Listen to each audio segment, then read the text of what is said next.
In episode 1, a lone biker named Miles stopped for an old man named Harold who asked him to read a letter because he could no longer see clearly. That small request uncovered a painful truth.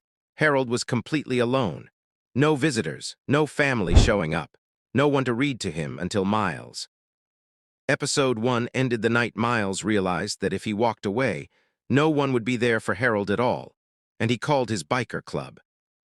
Before we continue, if you haven't watched episode 1, pause right now and go watch it. You'll understand why this moment matters. This is what happened next. The hospital parking lot was quiet in that strange, late evening way, too still for a place that never truly slept. The lights buzzed overhead, casting pale halos on the pavement. Miles stood near his bike, phone still warm in his hand after the call with Razor. He hadn't asked the club to come. He hadn't not asked them either. He just said, he's alone. And with the club, that was enough. The first engine rolled, and 20 minutes later, then another, then 3 more. The sound wasn't loud, no revving, no showing off, but it carried weight. One by one, bikes lined the far edge of the lot, chrome catching the light, leather vests heavy with patches that told stories most people never stuck around to hear. Razor took off his helmet first, then Doc, then Big Eli. They didn't say much, they just looked at Miles. "Where is he?" Razor asked. Miles nodded toward the hospital doors. "3rd floor, room 317. Razor's jaw tightened. "Let's go see him." Inside, nurses paused mid-step. A security guard straightened. A few patients stared. 5 bikers walking together into a hospital had a way of changing the air, but no one stopped them. Maybe it was the way they walked, calm, respectful. Maybe it was the look on Miles' face, or maybe, somewhere deep down, people could sense this wasn't trouble walking in. This was something else. They took the elevator up in silence.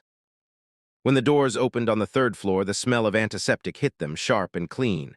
Miles led the way, heart thudding harder with every step. Room 317. Miles knocked softly and stepped inside first. Harold lay propped up against pillows, eyes half closed. When he opened them and saw Miles, he smiled. "You're back," he said weakly. "Yeah," Miles replied. "Brought some friends?" Harold's eyes drifted past him. One by one, the bikers stepped into view. Leather vests. Weathered faces, gentle eyes. Harold stared. For a moment, Miles worried he'd misjudged everything. Then Harold whispered, "Well, I'll be damned." Razor removed his cap and held it in his hands. "Evening, sir." Harold laughed, a thin, surprised sound. "Evening, this room's never been this full." Doc stepped closer, careful not to crowd the bed. "Miles says you like stories." "I do," Harold said. "Used to read them myself."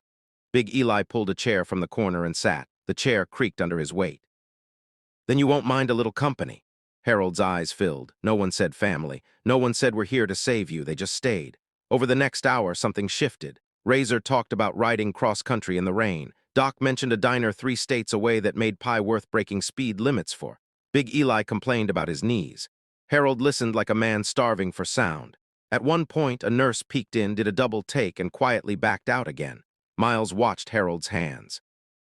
They were still thin, still weak, but they weren't shaking anymore. Before they left, Harold looked at Razor.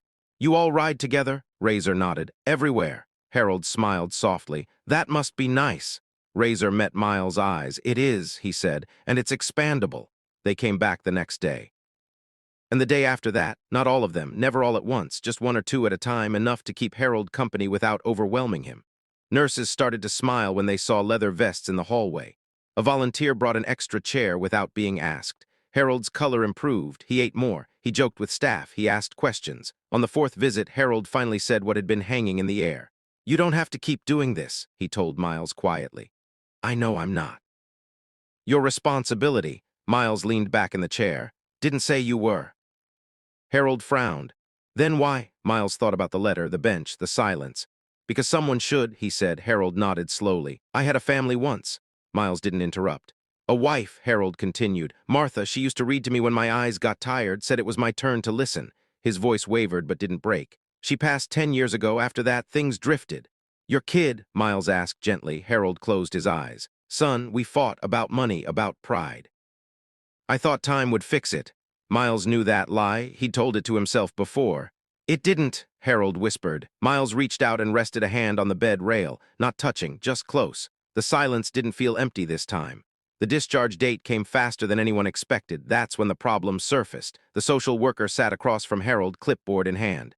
"Do you have someone to pick you up?" Harold hesitated. Miles was standing by the window. He turned. I can arrange transport, the social worker continued, already writing.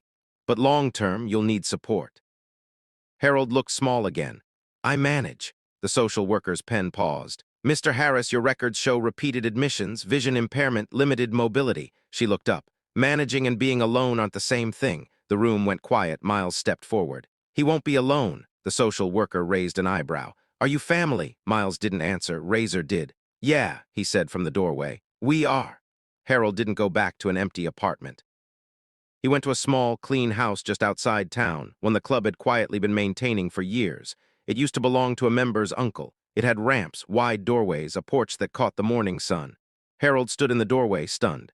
This is too much, he said. Razor shook his head. It's a place to sit, a place to read, a place to be. Doc handed Harold a small device. Audiobooks, he said, until your eyes have better days. Harold laughed, then cried, then laughed again. Neighbors watched as bikers carried groceries inside, fixed a loose railing, adjusted a lamp. No one asked questions. Some things explained themselves. The first night, Harold sat on the porch with Miles. You know, Harold said, I asked you to read that letter because I thought it might be the last time someone listened. Miles stared out at the road. Wasn't, Harold smiled. No, turns out it was the first. Inside the house, the low murmur of the club filled the rooms.